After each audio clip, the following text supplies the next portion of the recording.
একজন আবার প্রশ্ন করেছে, হুজুর এই ডোনাল্ড ট্রাম্প গরু দিয়ে কুরবানি করলে কি কুরবানি হবে? আর বাংলাদেশ আজব একটা দেশ, এই দেশে নারায়ণগঞ্জে একটা মহিষের নাম রেখেছে ডোনাল্ড ট্রাম্প। কি নাম রাখছে?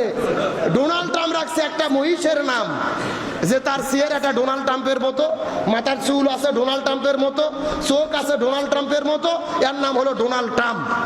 তাম বাংলাদেশের হাজার হাজার উৎসুক জনতা দেখতে যাচ্ছে, আর মিডিয়ার তো খাইয়ে দিয়ে কাজ নাই, সারা দিন লাইভ করতেছে এই ডোনাল্ড ট্রাম্প নামক গরু নিয়ে।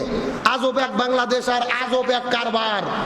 আমার তো মনে বলে এই খবর যদি ডোনাল্ড ট্রাম্প জানে, বাংলাদেশে শুরু করতে পারে। কথা বল না কে একটা গরু হচ্ছে একটা কি গবাদি পশু, তাকে নাম দিয়েছে আমেরিকা, মানে বাংলাদেশের সবচেয়ে তামাম পৃথিবীর সবচেয়ে প্রভাবশালী প্রেসিডেন্ট, তার নামে নাম রাখা হয়েছে। একজন আবার প্রশ্ন করেছে, হুজুর এই ডোনাল্ড ট্রাম্প গরু দিয়ে কুরবানি করলে কি কুরবানি হবে? গরুর নাম রাজা, বাদশাহ, শাকিব খান, ডোনাল্ড ট্রাম্প।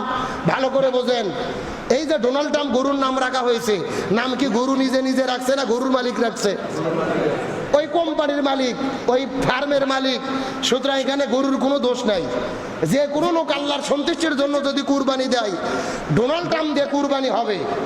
কিন্তু যদি কেউ মনে করে যে ডোনাল্ড ট্রাম্প একটা ভাইরাল গরু, এই গরু দিয়ে আমি কুরবানি দেই, তামাম বাংলাদেশের মানুষ জেনে যাবে, টেলিভিশনে প্রচার হবে, সোশ্যাল মিডিয়াতে আমি ভাইরাল হব, আমার সুনাম হবে, এই নিয়ত করে যদি কেউ ডোনাল্ড ট্রাম্প গরু দিয়ে কুরবানি দেয়, কুরবানি হবে তখন কিন্তু